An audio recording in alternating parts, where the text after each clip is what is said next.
Good afternoon, everybody. Today we have Omar Syed with us. So we're going to be talking about blockchain.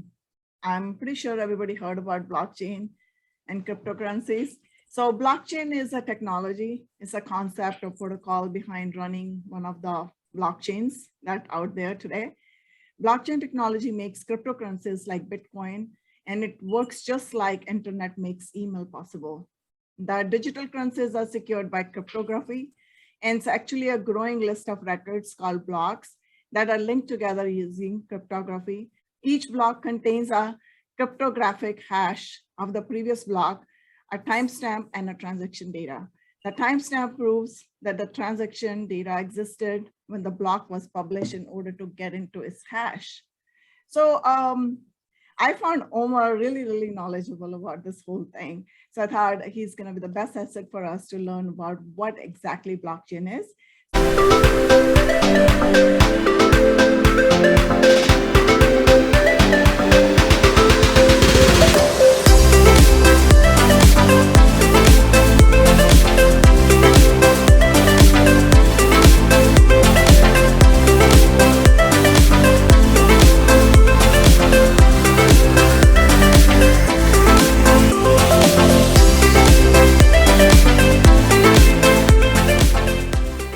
So let me tell you a little bit about Omar. Omar has been in the industry for the last 3 decades. Over the past 3 decades, Omar has been involved with helping large organizations such as NASA, Yahoo, Zynga, and building scalable, fault-tolerant distributed systems for mission-critical applications. In early 2016, he started Unblocked Inc., a blockchain consultancy company. And in 2017, he initiated his current project, the Shardist project. And again, the backend is blockchain. So Omar holds a BS and MS from Case Veteran Reserve University with specialization in artificial intelligence. Omar's long-term vision is a world where everyone receives a UBI based on a stable cryptocurrency. So welcome, Omar. I'm super excited to learn from you about blockchain. Well, thank you so much for having me, Vinky. I'm excited to be here. Awesome. So you're going to tell us a little bit about your background, who you are, and how you got involved with blockchain? Yeah, sure. So you did a really good job of covering my background in terms of, my education and the kind of places I've worked at. But, basically, my background is in building large scale distributed systems for big companies where, we're handling millions of daily active users and, where those systems need to scale very quickly as the load on those systems changes. And that, kind of background I had before I came to, kind of discover Bitcoin. And so back in like 2011, I was writing this economic paper called Sound Money Without Commodities. And for that paper, I was doing some research online, and I searched for DigiCash, which used to be like a digital currency system that was being developed in the 1990s. And I found out that that project is kind of defunct now, but then I ran into Bitcoin, and that was like my first introduction to this whole, space. And I read the Bitcoin white paper right away, and, having, a background in computer science, I mean, I understood, how that system worked. And it was just, kind of mind blowing for me when I first discovered that, because it was just like, somebody took, multiple things together and created something that, people thought could not exist. And so they didn't invent any new, cryptographic primitive or, any new algorithm or any, key thing at a fundamental level, but they took what already existed, like hashes and digital signatures and, proof of work. And they put these things together in a very creative way to now create a system that could do consensus across a network of unbounded number of computers without each computer having to know who the other computers were that are participating in that consensus. So that was like, really the big, aha moment kind of with Bitcoin, like, wow, somebody's actually figured out an answer to this difficult problem. And now they've even, put out this currency. And yeah, so that was my introduction to Bitcoin when I stumbled on it like that. Wow. You know what, when I heard about Bitcoin, I remember my son was really, really interested in Bitcoin when it was first launched in 2007, right? If I'm right. Well, Bitcoin originally started in like January 9th, 2009, but it didn't really start getting popular until like the first exchange came out for it, which was like around the middle of 2010. 2010. Yeah. Do you have any insight into that? Like it was like really based on the video games. That's how somebody got the idea and thought, oh, wow, they are just creating this nexus of all these different nodes or different consoles who are working together and playing the games together. Well, that's the interesting thing is that the younger generations, they look at these cryptocurrencies and it's just like, like second nature to them, because they've grown up with the internet, they've grown up with video games, they've grown up with virtual goods. Like, the older people, that came up like from the era where we saw Pong and stuff like that, and the first, video games, for us, it's a little bit harder to understand, like, wrap our head around why is there value here? We're used to like gold and, government saying money has value, otherwise it doesn't, those kind of things were kind of like ingrained in us. But these, younger generations, they just get it, they're like, oh, okay, it's tradable, not something that can be easily created, it's transferable and, has certain uses, bam, and it's digital. So, they get it. And I also saw that, because I worked in the gaming industry, where, some of the companies that I work for, like Zynga, I mean, their bread and butter is based off of selling virtual goods, right? And this is, we're talking, companies worth billions of dollars, that are generating billions of dollars in revenue by selling virtual goods. I mean, for the average person, I mean, you just wouldn't be able to wrap your head around that, something like this would even sell. Like if I hadn't seen it, I probably would have never believed it, but so yeah, virtual goods are, things that are becoming more and more prevalent, and cryptocurrencies are kind of leveraging off of that, so. Wow. Yeah. Let me ask you this question just to get a little bit clarification here. So what is cryptocurrency and what is blockchain? Are these two different things? Right. Yeah. So cryptocurrency, that word crypto in that, word cryptocurrency is basically kind of trying to describe the fact that these currencies are tied back to cryptographic algorithms. So for example, things like a cryptographic hash, right, which is used to do the work in a proof of work blockchain, but also a digital signature, which is used to prove that you actually own this currency that you want to transfer to someone else, right? So like, in a way, blockchains are shared databases. There's many different people that can run a computer and have a copy of that database. And if you want to, transfer money from your account to somebody else's account, you have to create a transaction, digitally sign it, and put it out there. And that way, all of these computers can validate that your transaction is signed properly and then update their database. And only if the majority of these computers change their database has your, transfer gone through.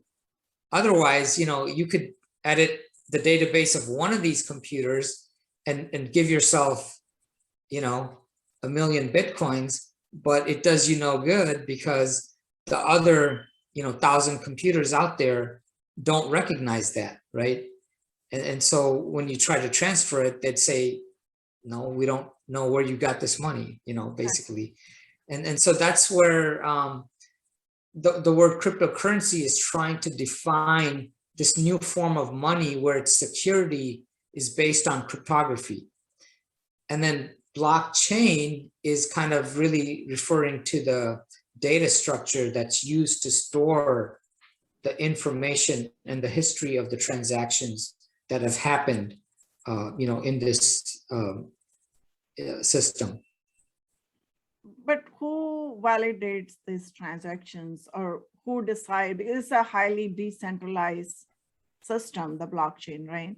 So who are these people who are validating the transactions, or how many validations do you need for one transaction to become an immutable record? So ideally, what you would want is a system where anybody can run a computer and then become a validator or a block producer. And so that gives you the maximum amount of decentralization, right? Where, anybody could join this network and contribute to it. Now, when Bitcoin first started, and because I saw it in 2011, one of the first things that we did was, downloaded the Bitcoin software and ran it on our computer and joined the network and tried to, produce blocks. Although we didn't get very far, even back then it was pretty difficult. But you felt like, hey, you know what? I'm contributing to this network. Nowadays, most people, they never think about like, hey, running a computer to, mine Bitcoin, because it's just so difficult. And we're mostly thinking of it in terms of just being users of the technology.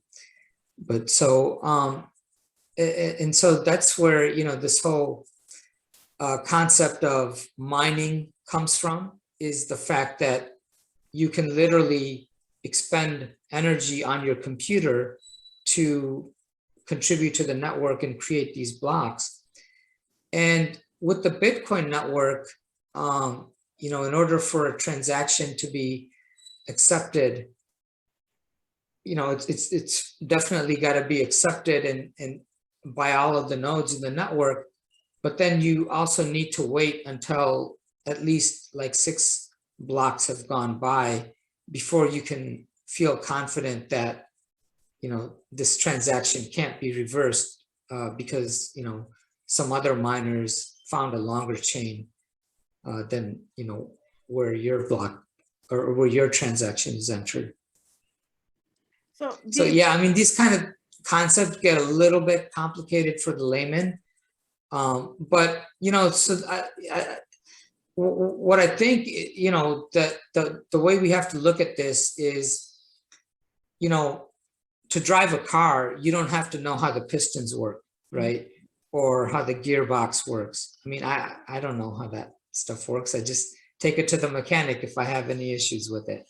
But I know how to drive the car, right? Or to use the internet, you don't have to know what HTTP is and how that protocol works, or what TCP/IP is, or how a secure connection is made between 2 computers. As a user, you really just have to know how to open up a browser, how to click on links, and those kind of things. And so as time goes on, I think people are going to be less interested in the technical aspect of, cryptocurrencies and blockchain, and just think of it from a user perspective and from a what can I do with it perspective. I remember back when, the internet and web was becoming commonplace, like in the mid 1990s, people would ask me like, how does this all work? You know, what is HTTP? What's a web server? What's a browser? You know, what's HTML? You know, like people were talking about the technology a lot because it was something new and they just couldn't wrap their head around it. But now when kids grow up with it, they just like, okay, well, this is how you use it. And then maybe later on, you know, they learn how to, you know, build websites, you know, and so forth. But I think that's the same thing that's going to happen with blockchain technology is we're just going to start thinking more in terms of like, what are the applications and what can I do with blockchain technology, and not so much about what's going on under the hood. That's true. But right now, I think blockchain technology is a little bit different than the internet because, first of all, we do not have any user-friendly interface right now. We will have it someday. It's like a little bit different scenario because it's like money is involved in that. It's a cryptocurrency. Right. So it's like a real currency involved in that because versus internet, you are using your currency to buy stuff. That's a little bit different concept. Yeah, absolutely. So, you know, so what blockchain allows us to do is to now have systems that are not controlled by any one individual or any company or even a government or any entity at all, where we can now start thinking about like systems that just exist in the cloud on the internet, and, you know, they'll follow well-defined rules. So that's really the attraction of, you know, blockchain systems. And once you have those kind of systems, one of the things you can do on it is value transfer, right? So now you can actually, you know, have like a coin or a token, and you can define rules for how that can be transferred. You know, you could define rules for how it could be created and destroyed. You know, you can just now create like complete algorithmic monetary systems, right? Like, which is what blockchain or Bitcoin is, and a lot of these other cryptocurrencies, they kind of are defining their own algorithmic monetary system. But yeah, so that's the, you know, key innovation and the key revolution that we're living through right now, whereas the internet was sort of a revolution of democratizing information, where now a lot of people could have a say in what information other people could access, right? Like before that, like you could not publish something and expect some stranger to read it, right? I mean, you had to have, you know, access to be, you know, like a newspaper, like, or you know, TV or radio or some of those media. But that's where, you know, the internet kind of democratized information, where everybody could participate in the creation and consumption of information. And blockchain technology now is creating a world where we can sort of, you know, have a decentralized value transfer system. And so this is going to actually probably be even bigger than what was possible with just the information transfer, you know, or the information revolution. One question came to my mind. It's very interesting. I'm not sure why it came to my mind. If we just go back like ages, you know, like primitive age kind of, or maybe a little bit after. So we used to have a barter system. Maybe it was a smaller scale in a village, in a remote area, whatever. That was just like all these people consider they were the nodes. They would just have this barter, highly decentralized, right? Kind of word of the mouth. You gave me the thing, I trust you kind of thing. So yeah, if I have to compare that model to today's model of this blockchain technology, how would you differentiate that? I know it's much more sophisticated. It's much more at the larger scale because it's going to be more like global, not confined to one village or one town only, you know. So if you compare the two, what is the differentiation right there?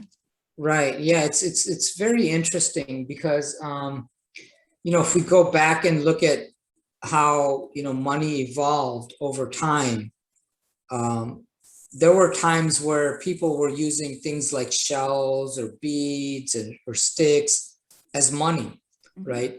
And so that was a very decentralized form of money, right? Like there was like shells, like there's no issuer for that money. Like you could just go to the beach and pick up some shells, bring it back to the market, and maybe buy a fruit or something with it, right?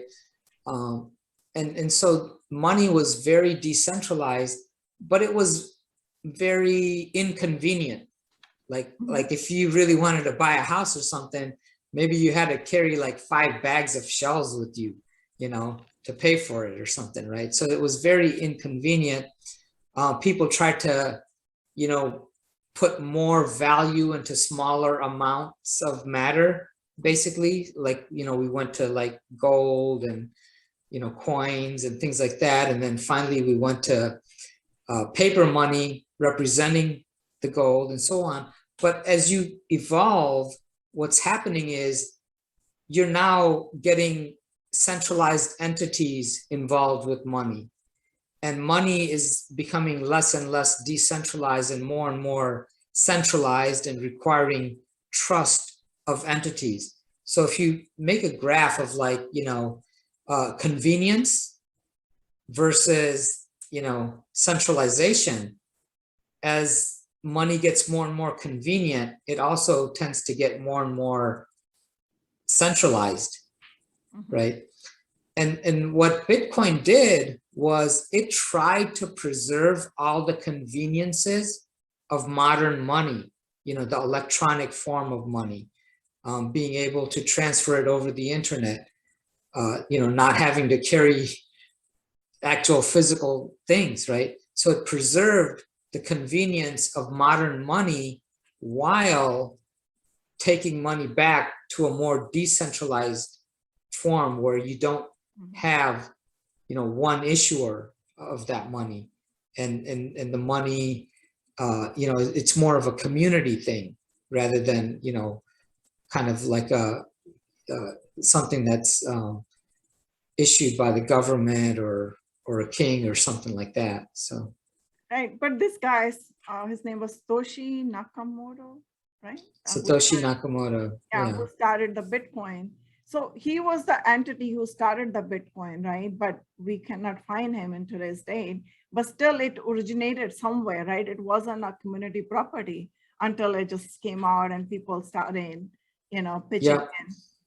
Yeah, exactly. And that's one of the things that happens with these blockchain and cryptocurrency projects, is that when the project is first getting started, it tends to be centralized in the sense that, there was one person who wrote the software for it, and, he was the first one that was mining it and so forth. But these projects are set up in such a way that they can evolve to become more decentralized, right? So they can get more and more people running miners. And then now Satoshi, would not have much of a contribution in Bitcoin, and it's still continuing to run as a community project, right? So even like by 2011, Satoshi was not the main person writing most of the code. A group of people, commonly referred to as the Bitcoin core developers, they were the ones writing the code, and Satoshi was kind of like, pushing himself more and more away from the project. And the other thing is that, as more people got involved, there was more people running the computer and providing the resources so that the network becomes more decentralized. And so that's how these projects tend to go, where, yeah, there is an element of centralization at the very beginning, but if the project, succeeds and gains, community trust and attention, then, it becomes more decentralized. Bitcoin was the first cryptocurrency, but now there's so many coins out there. So Mhm. are those part of the same ledger or the same blockchain? Right. So you're right. Bitcoin was the first cryptocurrency, and then like nobody dared to create another one until I think it was around 2010. Then another currency came out called Namecoin. But its purpose was to try to decentralize the domain name system. And then, following that, there was, several other cryptocurrencies, and then, some of the bigger ones like Litecoin, and then Ethereum came out, and it was actually trying to, create like a whole Turing machine on a blockchain. And a lot of these different projects, although they were similar to Bitcoin, they were always trying to do something a little bit different or more innovative, Mhm. and try to establish their own community and their own ecosystem. And so every one of these projects is a separate chain. And so like Bitcoin is a group of networks or computers forming its own network. Ethereum is another group of computers forming its own network, and so forth. And so initially these are all very disconnected, right? Like, so if I have Bitcoin, I wouldn't be able to convert it into Ethereum. The only way I could do that is through exchanges, by sending my Bitcoin to an exchange and then trading it on the exchange and then withdrawing, say, Ethereum to my address. And so that was originally the only way you could like kind of get any kind of connection between these networks, was through centralized exchanges. But over time, what's happening is we're discovering how to create decentralized exchanges, and we're also now creating what are referred to as side chains, where there could be a network like running alongside of, say, Ethereum, and it might provide faster transactions and cheaper transactions, but still be able to transfer value between the Ethereum network and the side chain. So there's a lot of innovation still happening in the space. And even though originally all these different cryptocurrencies were separate, we're finding ways in how to connect them together in a decentralized way now. Bitcoin, you can mint only so many coins, right? And after that, if the new currency is introduced, there's going to be fork created. Like, here's a Bitcoin. Okay, here you're going for the Ethereum. So it's like another fork on the same chain that you're creating. So not necessarily you are just like creating your own set of currency, setting your own set of nodes, own set of computers. It's more like creating a fork. Then something else comes up, like Litecoin came up. It was another fork right there. So I don't know, that's the way I understood. So right. Yeah. So the word fork, I mean, it could actually be applied at different levels, right? So one is where you fork the software. So like, for example, Litecoin, it forked the Bitcoin software, meaning it basically took a copy of the Bitcoin software and then changed some of the parameters, like, how many coins there can be and so forth. But then it started its own chain from scratch, right? Yeah. But then you can also have forks in a chain that's already existing, right? So like in 2017, we saw that there was some, disagreement in the Bitcoin community as to, how should we deal with the scaling issues? Should we increase the block size, or should we, keep the block size the same and, try to use other second layer solutions to, get more transactions through that network? So there was a disagreement, and what happened was a fork. So where they basically said, okay, the two communities, basically started running two different networks, but those networks shared a common history earlier on, but after some block, then they separated, and then each one its own path, and so now you got two different coins. You had like Bitcoin and Bitcoin Cash. Bitcoin Cash. And so that's a different kind of a fork. Mm-hmm. But yeah, so this, we're still kind of like in the early days of cryptocurrencies, and it's kind of like the early days of anything. You have a lot of innovation and a lot of ideas being tried out, and then probably later on there'll be consolidation, right? Like when the telephone first came out, many people don't know that there were hundreds of telephone companies way back in the early days.